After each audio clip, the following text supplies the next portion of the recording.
Okay, so Okay, all right, so then the first speaker of the day is Lorenzo Paoloni from IFT in Madrid, and he's gonna tell us about the moduli space curvature at infinity. So please, Lorenzo, go ahead. thank you, Alvaro, and thank to all the organizer for giving me the opportunity to present here today my last work on the moduli space curvature at infinity, done with Luca Melotti and our supervisor Fernando Marchesano. In this work, as the title suggests, we analyze the scalar curvature of the moduli space at infinite distance. In particular, focusing on the vector multiplet moduli space of type 2A string theory compactified on a Calabi manifold. But first of all, let me show you what's the plan for today's talk. So I will start by telling you what are the motivation for this work. Then I'll present the setup we considered. And finally, I will talk about the behavior of the curvature and about our proposal. But before diving into the specifics of the work, let me set the stage. So first of all, let me introduce you the stage itself, the moduli space. We all know what a moduli space is. We have some scalar fields. For us, they will be complex. We have possibly some non-canonical kinetic term for these fields, but most importantly, we have no potential. And so we can refer to the vacuum expectation values of these fields as coordinates of a new space, and to this as the metric of such a space. So now we have a space, and most importantly, we have a metric. We can compute whatever we want with it. We can compute distances, we can compute other tensors, we can compute scalars in our case. But then why were we interested in the scalar curvature of the space, and why at infinite distance? Well, the answers to these questions are provided in the context of the Swampland Programme. So just a quick reminder, this program aims to find the constraints that an effective field theory should satisfy to be compatible, to be UV completed to a theory of quantum gravity. In this period, a series of interconnected conjectures have been proposed, some of them concerning the geometry of the moduli space, that today is the main character. So, in particular, for today's talk, two conjectures are important. Well, 2 plus 1 later. The first one states that there will always exist trajectories in the moduli space of infinite geodesic length. And the second one was proposing that the scalar curvature of the moduli space near points at infinity should be non-positive. But for the second one, a counterexample has been found specifically while looking at the vector multiplet moduli space of type 2A string theory compactified on a Calabi threefold. So here is where our work finds its place. We wanted to understand where, but most importantly, why this divergence occurs. So we took precisely the same setup. We took type 2A compactified on a generic Calabi threefold. But we know that, these theories give this type of compactification give us a four-dimensional n equal to supergravity. We know also that this type of theories have a moduli space that is the direct product of a spatial scalar manifold for the scalars in the vector multiplets, and a quaternionic scalar manifold for the scalars in the hypermultiplet. But as I told you, we are interested in the vector multiplet moduli space. So we consider the bosonic part of the vector multiplet action. And by looking at this, we can immediately recognize our complex moduli obtained by expanding the Kähler two-form and the B field in this basis of harmonic two forms Poincare dual to a basis of Neff divisors. Basis that also allow us to write the triple intersection number in this way. And as I said, expand the fields and through this expansion to write the volume of the Calabi in string units in this way in terms of the axioms. Good. This was what concern the coordinates of our moduli space. Let's have a look at the metric of our moduli space. It has this expression in the large volume approximation we want to consider. That basically just means that we take this volume large enough, big enough to avoid worksheet instanton corrections. And one last thing about this metric, just notice how this assume the form of the metric for a local spatial Kähler manifold. This is a feature and that a very important feature and I will go back on this later. Good. One last thing about this action I want to point out, I want to introduce is the gauge kinetic function. In our large volume approximation, it has this expression, but I want you to focus just on this sector. So let's forget about the graviphoton for a moment and just notice how this sector is just the metric of the moduli space rescaled by a volume factor. Good. Now we have our theory, our moduli space, our metric, but I told you that we are interested in the scalar curvature at infinity. So we now have to look at infinite distance. To do so, we choose a particular class of infinite distance limit, the so-called EFT string limits. Practice these amounts to characterize the field trajectory in this way.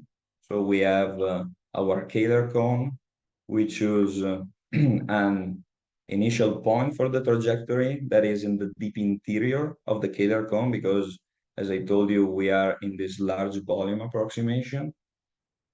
And finally, we have to pick a direction, the direction of the straight line that we have to follow to go toward infinity. Just one last thing about this limit.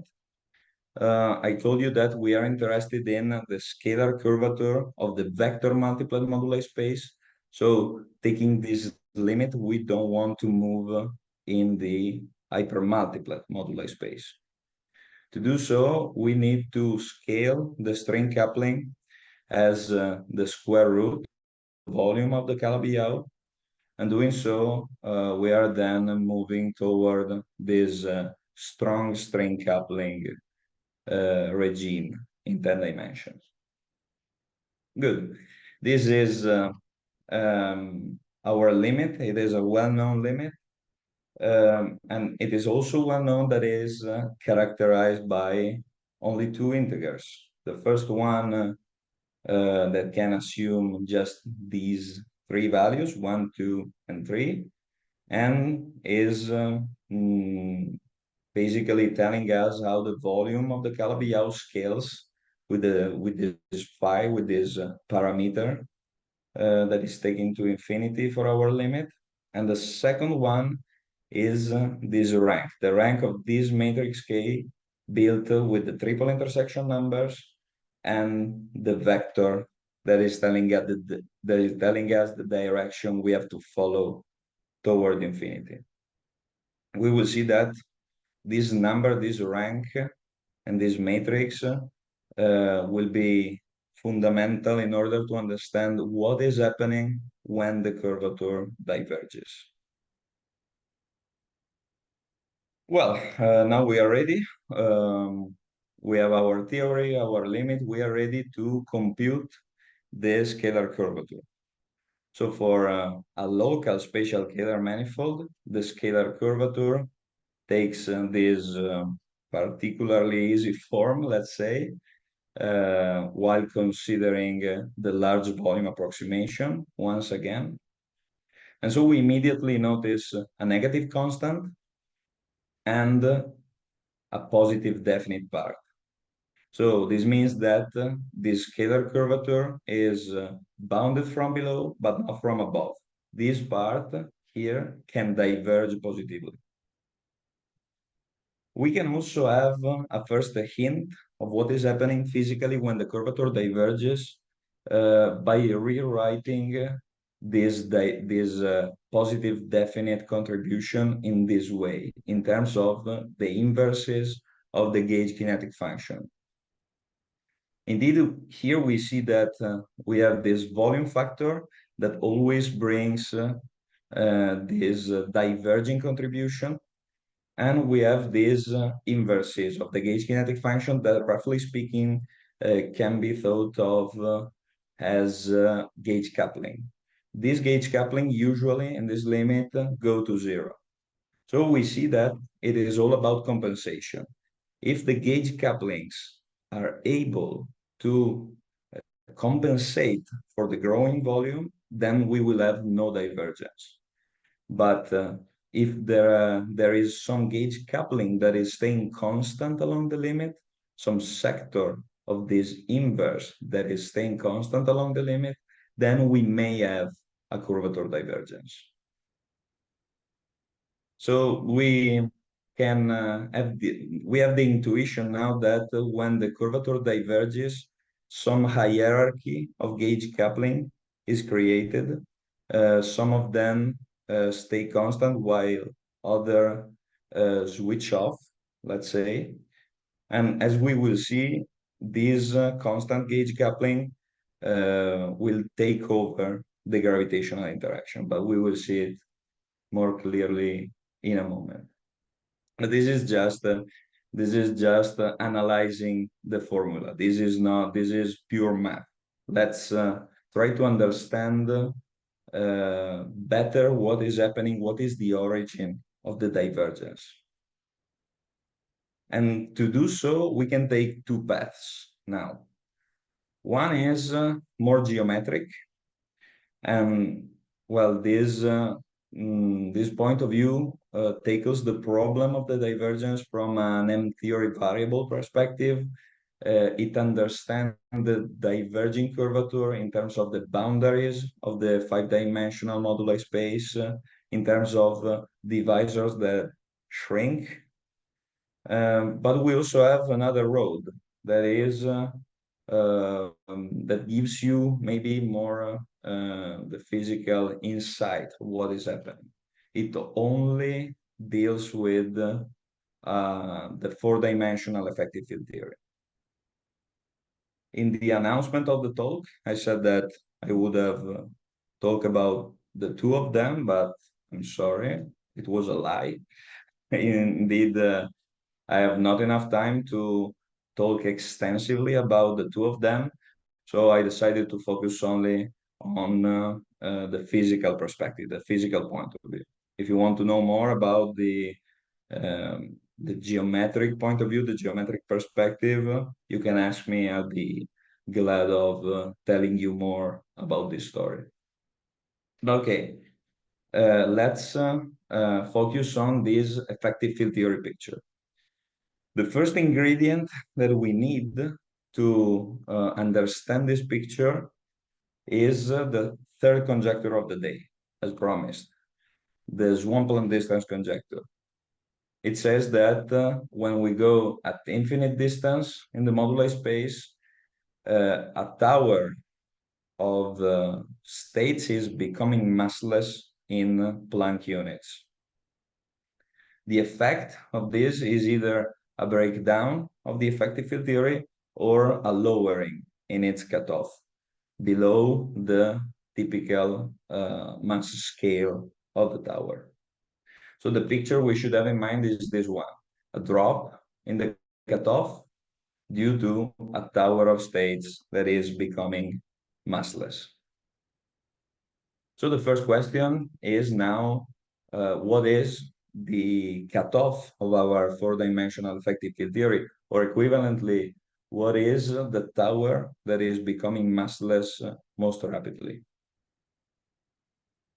Well, it turns out that for our theory, for our setup, in our limit, the lightest tower is always the one of the D0 branes. So first thing we do is setting the cutoff of our four-dimensional effective field theory to this typical mass scale, the one of the D0. Now we have to remember two important things about effective field theories in general. The first one is that the action for an effective field theory should be expressed in units of its cutoff. So we were expressing the action in four-dimensional Planck units. We should rewrite it in terms of the new cutoff, this one of the typical mass of the D0. For our case, this new metric in this new cutoff is just the gauge kinetic function. That sector of the gauge kinetic function that I showed you before, that was just the metric rescaled by a volume factor, more or less. The second thing we have to remember about effective field theories is that a kinetic term, if a kinetic term for a field diverges in units of the cutoff, then that field, the dynamics of that field effectively decouples from the dynamics below the cutoff. So in our case, if there is some entry of the new metric expressed in the new cutoff, or some sector of this metric that is diverging in the units of the cutoff, then those fields, the corresponding fields will decouple from the theory, and we will end up with just those fields for which the metric doesn't blow up. So now the question is there something that remains dynamical below the cutoff? Is there some sector of the metric that doesn't blow up in these new units? Well, it turns out that yes, there is something below the cutoff. It turns out that the scalar fluctuations for which the kinetic term doesn't blow up at the new cutoff scale are those directions in the moduli space that satisfy this relation. That is the directions in the kernel of the matrix K that I introduced to you before. This is why we start understanding why the rank of that matrix was so important. Because with a maximal rank, with a trivial kernel, there's not such a sector. There are no scalar fluctuation that remains dynamical below the cutoff. There is no effective field theory in the high R. So what we do now is selecting these directions. We assemble a new action for the physics below the cutoff. And by doing so, we obtain a four-dimensional n=2 rigid field theory. What is the difference between a local and a rigid field theory? Well, roughly speaking, a local field theory features a scalar potential that is something like the logarithm of a function, while a rigid theory features a scalar potential that is just that function. This is very, very roughly speaking. The important thing is that local theories describe the vector multiplet sector of n=2 supergravities, whereas rigid theories describe the vector multiplet sector of n equal to super Yang-Mills theories, so without gravity. Good, but now we have this new theory that we know that survives. We can ask what is the scalar curvature for its moduli space? Well, it is a spatial Getter manifold, the moduli space of this theory. It is of the rigid type, so the formula is similar, a little bit simpler. We are still considering this large volume approximation.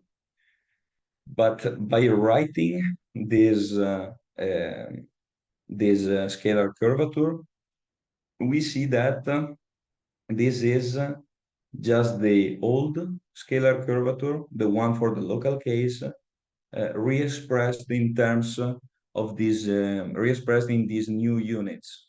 So we were looking at a quantity in the wrong units. This is why we were seeing a divergence. Indeed, if you remember some slides ago when I talk about the first physical hint of what was happening in this limit when the curvature was diverging, here we can understand that speech much more clearly because we understand that the sector for which the gauge coupling are remaining constant along the limit is precisely this kernel sector. And we also see that the divergence, that volume that was always bringing the divergence, is just this change of units. So the picture now is this one. We have a curvature divergence that is sourced by a rigid theory that survives in the IR.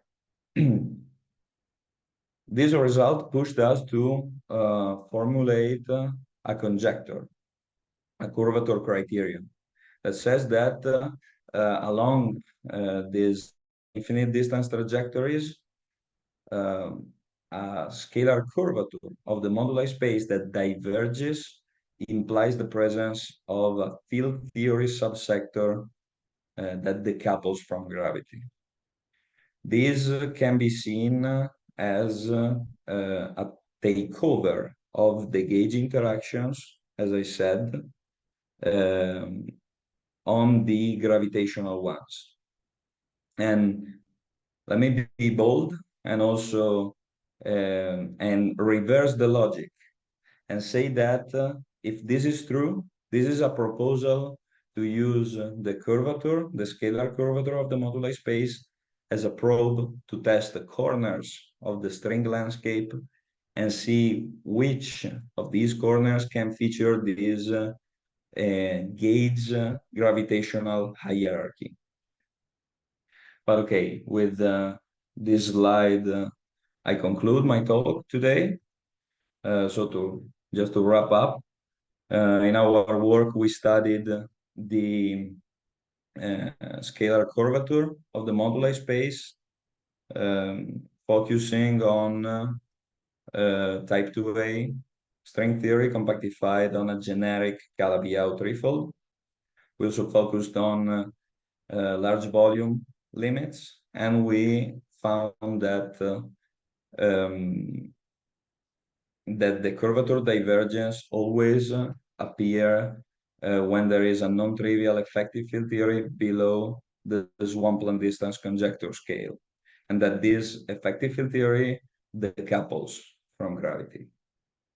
Next directions can be could be testing this picture in more general setups and always see if a similar lesson can be learned from other metric invariants or from components also of the Riemann tensor.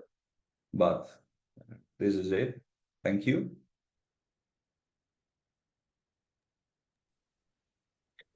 All right, thank you very much, Lorenzo, for a very nice talk. So we have time for a few questions now. So any questions from people in the audience? Okay, so we have a question from Michael, I think it was first. Then we go Yeah, I to just had a quick yeah. question. When you mentioned that it would decouple from gravity, is this the Riemann curvature, the metric in the moduli space, or does this decouple from actual gravity? Because usually anything that has a stress energy tensor will not decouple from actual gravity. So that was just a question I had. By decoupling from gravity, I mean that this theory, am I still sharing? Yes. That this theory doesn't have a gravity multiplet. So it is just a gauge theory. So in this sense, it decouples. Is it? Okay, yeah, that answers my question. The other question I had was, you started from type 2A theory, which was non-chiral, and then you got n equals 2 supergravity from the compactification on Calabi. If you started from type 2B, would you get a chiral n equals 1, or could you do similar analysis with type 2B? I'm not sure. I don't think I understood the question. Sorry. Well, type 2A supergravity in 10 dimensions is non-chiral. So when you compactify on the Calabi, you get n equals 2 supergravity, as you said, which I guess is also non-chiral. So if you started with type 2B, which is a chiral theory in 10 dimensions, and compactify on the Calabi, would you get the chiral version? Could you do a similar analysis for the type 2B? Yeah, we didn't study this setup, but we want to extend the treatment also to, but this is just for type 2A. I wouldn't we didn't study yet what can happen from type 2B. Okay, all right, thanks very much.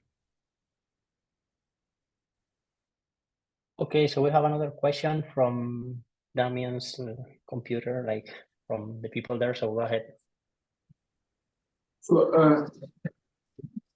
I also have to here. I'm sorry, I'm still confused about the decoupling from gravity issue. I mean, there's still a graviton, right? And the vectors and scalars in your theory that you say decouples, they are still minimally coupled to gravity in the usual way, right? Is that not true? I mean, I don't see how that could not be true in string compactifications. Can you speak a bit louder, because sorry. So can you hear me now? Yeah, Can you? perfect. Okay, good. So I'm still confused about the decoupling from gravity. I mean, there is still a graviton, right? A massless graviton. And I'm assuming that it still couples minimally to whatever your highly curvature gauge sector is. So you have a theory, and the photon and the scalar is still minimally coupled to gravity. Is that not true?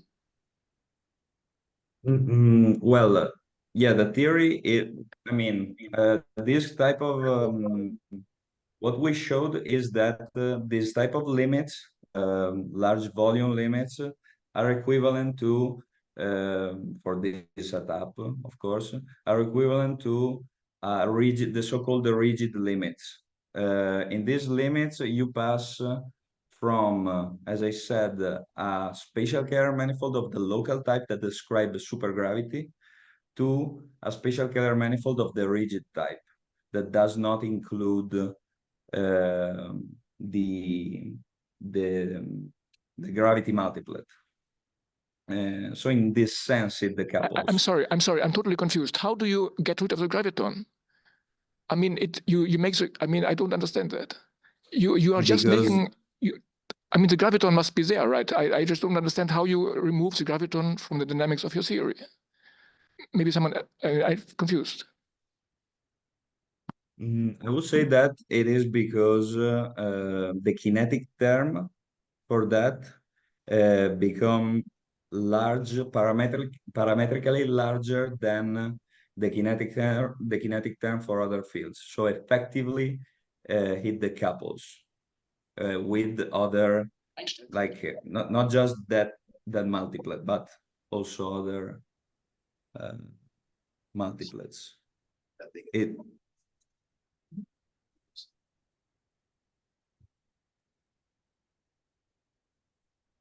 Is it? Okay, I think there are no further questions, right? If anyone has a last minute question, just mute yourselves.